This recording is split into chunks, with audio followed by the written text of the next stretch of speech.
क्या इतने ही हालात खराब हो गए हैं कि आप बच्चों को बेचने पर मजबूर हो गए हैं? नहीं नहीं सर, ऐसी कौन सी माँ होगी जो अपने जिगरे के टुकड़े को बेचना चाहेगी। लेकिन ये मैंने हुकूमत को दिखाने के लिए किया है कि देखो आपके मुल्क में, आपके पाकिस्तान के मुल्क में ऐसे भी लोग पड़े हुए हैं कि हमारा ये हालात है, मेरे बच्चे रोटी को तरस रहे हैं। जी अस्सलाम वालेकुम रहमतुल्लाहि व बरकातुहू। ये गमगीन फैमिली है, बड़ी परेशान फैमिली है। रहीम यार ख़ान से इनका ताल्लुक़ है। इनकी सोशल मीडिया पे मैंने वीडियो देखी। मेरा इरादा तो ये था कि इनकी जाकर वीडियो बनाते, लेकिन रहीम यार ख़ान का फासला लाहौर से बहुत ज़्यादा है। तो मैंने फ़ोन से इनसे बात की कि ये इतनी इन पर गुर्बत आ गई कि इन्होंने बच्चे बेचने के लिए इश्तिहार दे दिया। ये क्यों बच्चे बेचने पर मजबूर हुए, इनके हालात क्या हैं, ये सारी चीज़ें इस एक ऑडियो के अंदर हम आपके सामने रखते हैं। सुनिए और देखिए और फिर अल्लाह की नेमतों का शुक्र अदा कीजिए जो मुझ पर और आप पर है। सुनिए। अस्सलाम वालेकुम रहमतुल्लाह। अस्सलाम वालेकुम रहमतुल्लाहि व बरकातुहू। जी, ये उर्दू पॉइंट पे आपका जो वीडियो चढ़ी हुई है जिसके अंदर आप बच्चों को बेच रहे हैं, वो सारा सिलसिला क्या ये सच है? सर कौन अपनी औलाद जिगर के टुकड़े कौन बेचता है सर? सिर्फ ये हुक्मरानों को दिखाने के लिए सर मैं ये कर रहा हूँ। अपने बच्चे कौन बेचता है सर? सही। कौन माँ बाप चाहेगा कि अपने बच्चे बेचूं? और मैं खास तौर पर रोटी के लिए, वो माँ बाप जिंदे जो मर नहीं जाएंगे सर।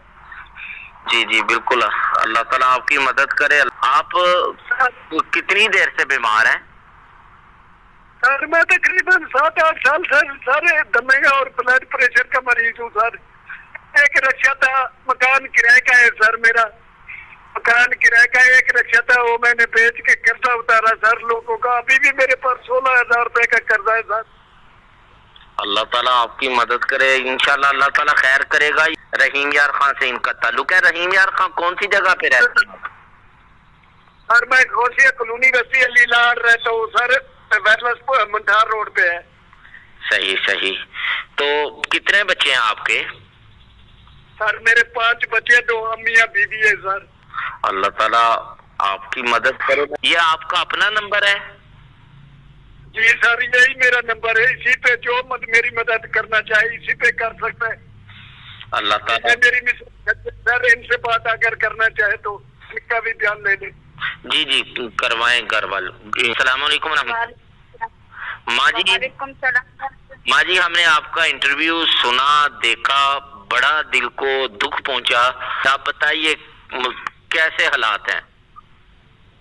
सर मेरे हालात घर के इतने बहुत, मैं बता नहीं सकती, मैं बयान नहीं कर सकती। मेरा जो शौहर है वो कम से कम 8 साल से बीमार है और मेरे बच्चे इतने हैं कि मजबूर हैं कि हमारे घर में कभी एक दिन की रोटी होती है, 2-2, 3-3 दिन नहीं होती। बच्चे मेरे फरमाइशें करते, मम्मा हमें ये चाहिए वो चाहिए। मैं मजबूर औरत इनकी कैसे फरमाइशें पूरी करूं? जब मैं अपने हस्बैंड की तरफ देखती हूँ, उसकी हालत को देखती हूँ, मुझे रोना आ जाता है। अल्लाह ना करे इसको कुछ हो गया, हमारा 6 का क्या होगा? इतना मजबूर है, लाचार है, हाथ पाँव कांपते, किसी काम का नहीं है।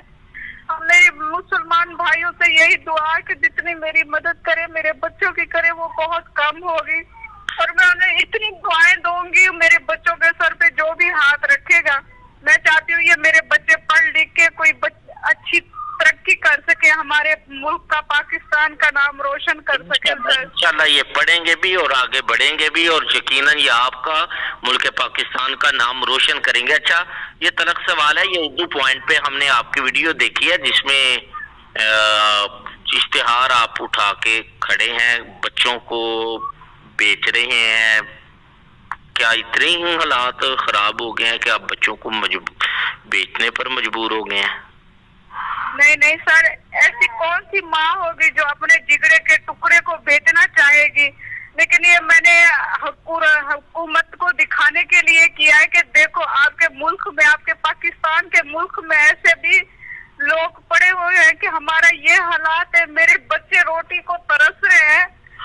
ये इसलिए मैंने ये अपने दिल पे ہاتھ رکھ کے میں نے یہ فیصلہ کیا, لیکن کون سی ماں چاہے گی کہ اپنا بچہ بیچے اور ان کے بہن بھائیوں کا ایک بھائی جدا ہو جائے سر؟ کون سی ماں ایسے چاہتی ہے؟ یہی آپ کا نمبر ہے نا؟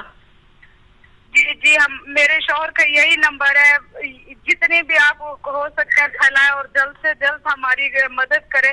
بس میں یہی چاہتی ہوں میرے بچے پڑھ لکھ کے پاکستان کا نام روشن کرے, بس کوئی چور نہ بنے, کوئی ڈاکو نہ بنے. پھر بچہ کوئی چور اور ڈاکو بنتا ہے, یہی مجبوری ہے, گھر کی مجبوریوں کی وجہ سے بنتا ہے سر.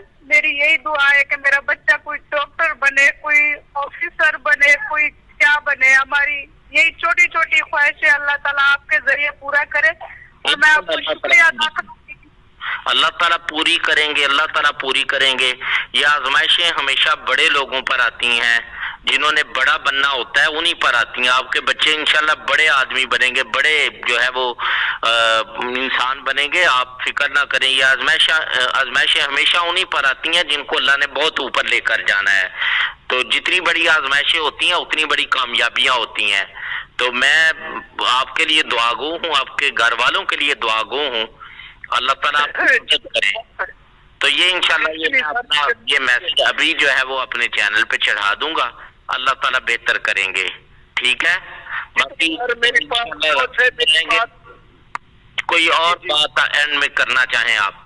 بس یہی ہے سر, میری پاک فوج سے بھی ریکویسٹ ہے, کیونکہ میرے لیے پاک فوج میرے لیے ایسی ہے جیسے میری ماں اور باپ ہے سر. یہ میسج میرا جنرل باجوہ تک بھی پہنچا ہے سر. انشاءاللہ پہنچے گا, انشاءاللہ پہنچے گا. ہم کوشش کریں گے کہ آپ کی ویڈیو بھی بنانے کی کوشش کریں گے, نہیں تو اس میسج کے ذریعے انشاءاللہ امید ہے کافی لوگ آپ سے رابطہ کریں گے. تو مجھے امید ہے سر میری مطلب ایک پاک آرمی جو ہے نا میرے وطن کے لیے, وہ بھی میری مدد کو انشاءاللہ کریں گے ضرور. چلے اللہ تعالیٰ خیر کرے گا, آپ روئے نہیں, اللہ تعالیٰ خیر کرے گا. لے پھر ہمیں ہماری ٹیم کو اپنی دعاؤں میں یاد رکھیے گا بزرگوں, انشاءاللہ اللہ تعالیٰ خیر کرے گا. اللہ حافظ. السلام علیکم ورحمۃ اللہ. السلام علیکم ورحمۃ اللہ سر. تو جی یہ آپ نے ان کی آڈیو سنی, ان کے حالات سنے. ایک تو آپ سے درخواست یہ ہے کہ ان کی جتنی ہو سکے ہیلپ کریں, اور دوسرے نمبر پر اگر اللہ تعالیٰ نے مجھے آپ کو نعمتوں سے نوازا ہے تو جتنا ہو سکے اللہ تعالیٰ کا شکر ادا کریں, کیونکہ اللہ تعالیٰ کا فرمان ہے تم جتنا شکر ادا کرو گے میں اتنا ہی اپنی نعمتوں کے اندر اضافہ کروں گا. اللہ تعالیٰ مجھے اور آپ کو اپنا شکر گزار بندہ بنائے اور دوسروں کی جتنی ہو سکے ہیلپ مدد کرنے کی توفیق عطا فرمائے.